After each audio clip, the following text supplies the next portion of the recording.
ঘন্টার মতো। আর আমাদের এবারের মেঘালয় শিলং ট্রিপটা এখানেই শেষ হলো। আর হ্যাঁ, আমার আগের ভিডিওগুলো যদি তোমাদের ভালো লেগে থাকে এই ট্রিপের, তাহলে অবশ্যই লাইক কমেন্ট শেয়ার করে দিও। আর নতুন হলে অবশ্যই চ্যানেলকে সাবস্ক্রাইব করে চ্যানেলটা পাশে থেকো। কেমন হলো সেটা কমেন্ট করে জানিও। আর আজকে হচ্ছে আমাদের বাড়ি ফেরার পালা।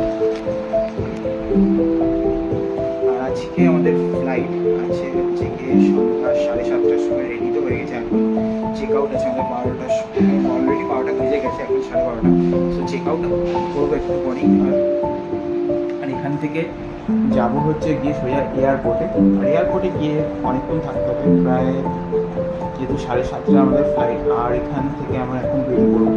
আর ওখানেই প্রায় 6.5 ঘন্টা মতো আমাদের থাকতে হবে। সেটা হচ্ছে বড় চাপের বিষয়, বাট ডেফিনেটলি ওখানে অসুবিধা তো কিছু নেই।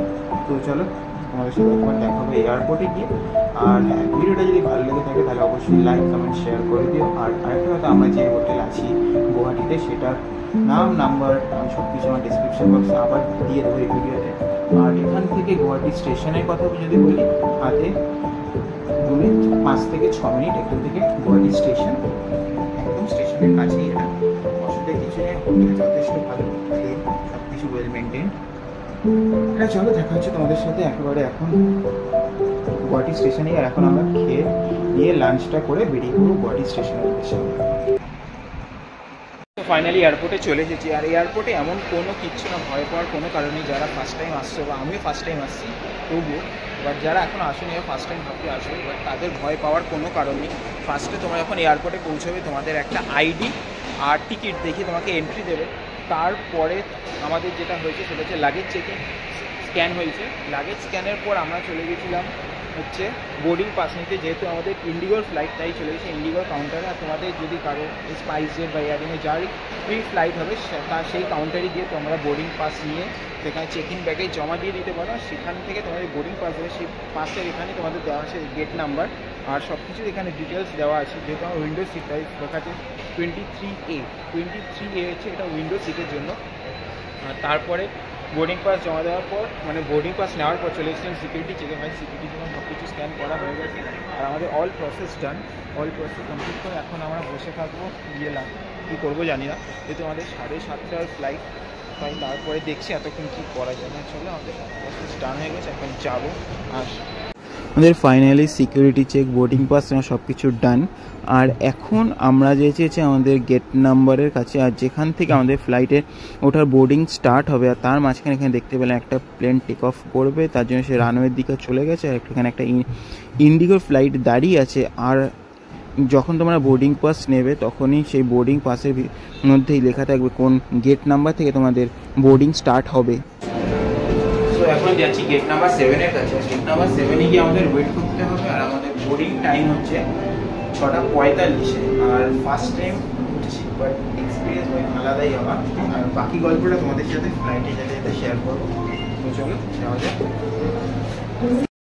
তো ফাইনালি আমাদের বোর্ডিং স্টার্ট হয়ে গেছে। আমাদের বোর্ডিং স্টার্ট হওয়ার কথা ছিল 6:45 আমাদের। আর আমাদের বোর্ডিং স্টার্ট হয়েছে 7:10 নাগাদ। যে কারণ হচ্ছে গিয়ে আগের কিছু ফ্লাইট লেট করেছিল, ডিলে হয়েছে। তো সেটার জন্যই আমাদের বোর্ডিংয়ে একটু লেটেস্ট স্টার্ট হয়েছে। আর এর আগেও আমাদের আরেকটা ফ্লাইট ছিল যেটা গুয়াহাটি থেকে কলকাতা অবধি যায়, সেই ফ্লাইটটারও ডিলে হয়েছে। তো সেটার জন্য আমাদের ফ্লাইটে বোর্ডিং স্টার্ট হতে হতে প্রায় 25 মিনিট দেরি হয়ে গেছে। আর ফ্লাইটে ওঠার সাথে সাথে এই যে দুজন তোমরা দেখতে পাচ্ছ যারা আছে, তারা কি বলে ভুলে গেছিলাম। তো তারা যখন ক্যামেরাটা দেখতে পেলো, তো বললো যে ভিডিওটা অফ করে দিতে। আর হচ্ছে ফ্লাইটের ভিতরটা, ওই ফ্লাইটের ভিতরটা জাস্ট অসাধারণ।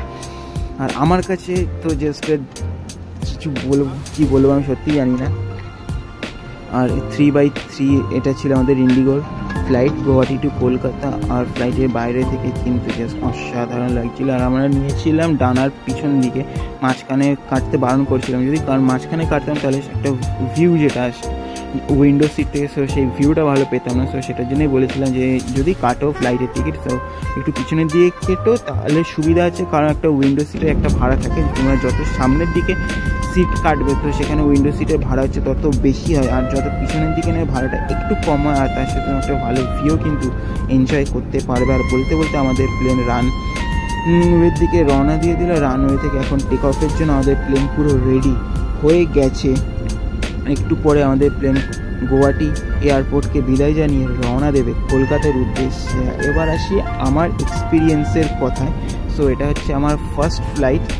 আর নিজেদের মানে বাবা মার টাকায় তো নিশ্চয়ই তোমরা চড়বে, সেটা একটা আলাদা, বাবা মার টাকায় তুমি চড়ছো, বাট নিজের টাকায় বাবা মা তোমার ফ্যামিলি মেম্বারদের চড়ানো সেটার কিন্তু একটা আলাদা স্যাটিসফ্যাকশান। কারণ আমি যদি বলি তোমার পড়াশোনার জন্য তোমার বাবা মা অনেক স্যাক্রিফাইস করেছে, তারা অনেক পয়সা তোমার পিছনে ঢেলেছে, তারপরে যখন তুমি নিজের পায়ে দাঁড়িয়ে তাদের একটা স্বপ্ন পূরণ করতে পারো না, সেই স্যাটিসফ্যাকশানটা কিন্তু আলাদাই। মানে তাদের মুখেও একটা বেশ খুশি বা কী বলবো আমি সেটা জানি না, বাট একটা আলাদা খুশি কিন্তু তাদের মুখেও তোমরা নোটিস করতে পারবে জিনিসটা। যারা করেছো তারা জিনিসটা নিশ্চয়ই দেখেছো, আর যারা করনি তারা যখন করবে তা বুঝতে পারবে জিনিসটা কতটা মজা, কতটা স্যাটিসফ্যাকশান যে হ্যাঁ আমার ছেলে বা মেয়ে রোজগার করে আমারকে ফ্লাইটে চড়িয়েছে। কারণ তারা হয়তো স্বপ্ন দেখে যে তারা ফ্লাইটে চড়বে, বাট মধ্যবিত্ত ফ্যামিলির ক্ষেত্রে ফ্লাইট জিনিসটা না মানে খুব বিলাসিতার মতো একটা জায়গায়, যে না ফ্লাইটে চড়বো অনেক টাকা যাবে হয়তো, এই জন্য তারা কিন্তু ফ্লাইটে চড়েও না। সো এইটা তারা ভাবে যে এই টাকাটা যদি অন্য কোথাও কাজে লাগাতে পারি তাহলে হয়তো আরও ভালো হবে। সো সেটার জন্য কিন্তু তারা ফ্লাইটের কথা ভাবেই না। হয়তো তাদের মনের মধ্যে একটা কোথাও ইচ্ছে থাকে যে না কোনো একদিন ফ্লাইটে চড়বো, হয়তো সেই ইচ্ছাটা তারা প্রকাশ করতে পারে না। বাট হ্যাঁ তুমি যখন নিজে রোজগার করে তাদেরকে চড়াবে তখন দেখতে পারবে যে তাদের মধ্যে অদ্ভুত আনন্দ, একটা অদ্ভুত খুশি, মানে কি বলবো এক্সপ্রেস করার আমার নিজের কাছে ভাষা নেই। কারণ আমি যখন ফ্লাইটের টিকিট যখন মানে গুয়াহাটি কলকাতা থেকে গুয়াহাটি জন্য আমরা যাচ্ছিলাম সেদিন ট্রেনে, তো সেদিনই বলছিলাম যে যদি ফ্লাইটের টিকিট কাটতে পারতাম তাহলে ভালো হতো। বাট সাডেনলি প্ল্যান হলো যে আমরা ট্রেনে ফিরবো না, তো আমরা ফিরো ফ্লাইটে। আর তখন আমি বলে ঠিক আছে ফ্লাইটের টিকিটটা কেটে না আমরা ফ্লাইটেই ফিরো। এই কথা শুনে আর ফেরার দিন তো একটা আলাদাই এক্সপ্রেশন ছিল আমার মার মুখে, তো সেটা দেখার মতো ছিল।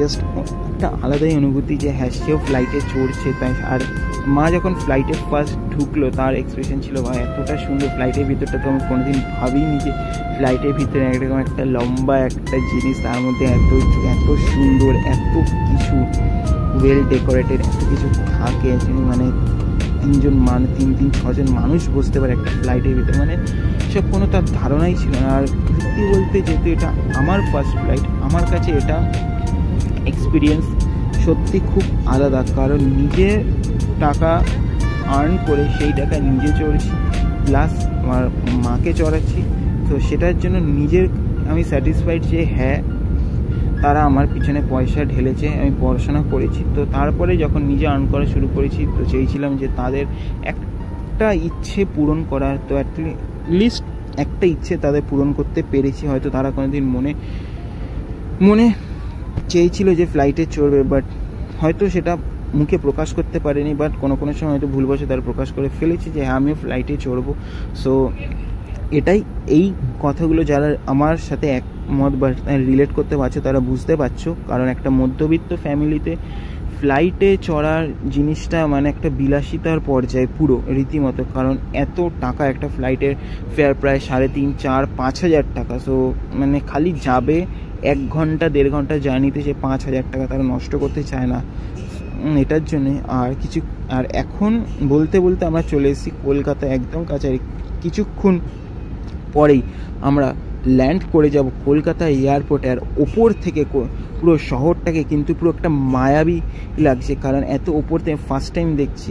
আর দেখে কিন্তু জাস্ট একটা অসাধারণ ফিলিং হচ্ছে। রাতের কলকাতার যে অনুভূতি সেটা কিন্তু এখান থেকে দেখে বেশ ভালো বোঝা যাচ্ছে। যেমন আগেকার দিনে গ্রাম বাংলায় জোনাকি পোকা যারা দেখেছো তারা জানে জোনাকি মিটমিট করে যেভাবে জ্বলতো তাদের আলোটা, ঠিক কলকাতা শহর টাকে কিন্তু ওপর থেকে দেখতে ঠিক একই রকম লাগছে, জাস্ট অসাধারণ। আর এই বলতে আমাদের প্লেন ল্যান্ড করে গেল কলকাতা এয়ারপোর্টে। আর আমাদের কলকাতা এয়ারপোর্টে ল্যান্ড করার টাইমিং ছিল হচ্ছে 8:45 নাগাদ। আর তখন ঘড়িতে বাজে প্রায় 8:30 মতো।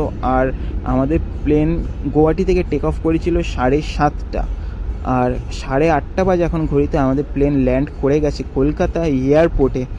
আর এর পরে যখন প্লেন থামলো তখন আমাদের বলা হলো যে বেল্ট নাম্বার 2 থেকে সব ব্যাগ কালেক্ট করে নিতে। তারপরে প্লেন থেকে নেমে বাসে করে চলে গেছিলাম এয়ারপোর্টের সামনে। আর পুরো এয়ারপোর্টটাকে এখান থেকে কতটা বড় একটা এয়ারপোর্ট হতে পারে সে আন্দাজটা তো বাইরে থেকে দেখেছিলাম, বাট ভিতর থেকে একটা দারুণ একটা এক্সপিরিয়েন্স, দারুণ একটা অনুভূতি ফার্স্ট টাইম হলো।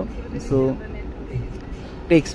দারুণ একটা অনুভূতি আর একটা এক্সপিরিয়েন্স আমার ফার্স্ট টাইম হলো। তারপরে চলে গেছিলাম ব্যাগ কালেক্ট করতে বেল্ট নাম্বার 2-তে। প্লেন থেকে নামার সময় বলে দিয়েছে বেল্ট নাম্বার 2 থেকে আমাদের ব্যাগ কালেক্ট করতে হবে। বেল্ট নাম্বার 3-তে অলরেডি স্টার্ট হয়ে গেছে, বাট বেল্ট নাম্বার 2-তে এখনও স্টার্ট হয়নি। যখন গিয়ে দাঁড়ালাম তখন দেখে এখনও ব্যাগ আসেইনি ওখানে। তো তারপরে কিছুক্ষণ দাঁড়ালাম, ব্যাগ কালেক্ট করলাম, তারপরে ব্যাগ কালেক্ট করে বেরিয়ে এলাম কলকাতা এয়ারপোর্টের বাইরে। কলকাতা এয়ারপোর্টটা কিন্তু যথেষ্ট সুন্দর। তারপরে কলকাতা এয়ারপোর্টের বাইরে থেকে গাড়ি করে চলে এলাম বাড়ি। সো আজকের মতো ব্লগটা এখানেই এন্ড করছি। তোমাদের যদি ভালো লেগে থাকে তাহলে অবশ্যই লাইক, কমেন্ট, শেয়ার করে দিও। নতুন হলে চ্যানেলটাকে সাবস্ক্রাইব করতে কিন্তু ভুলো না।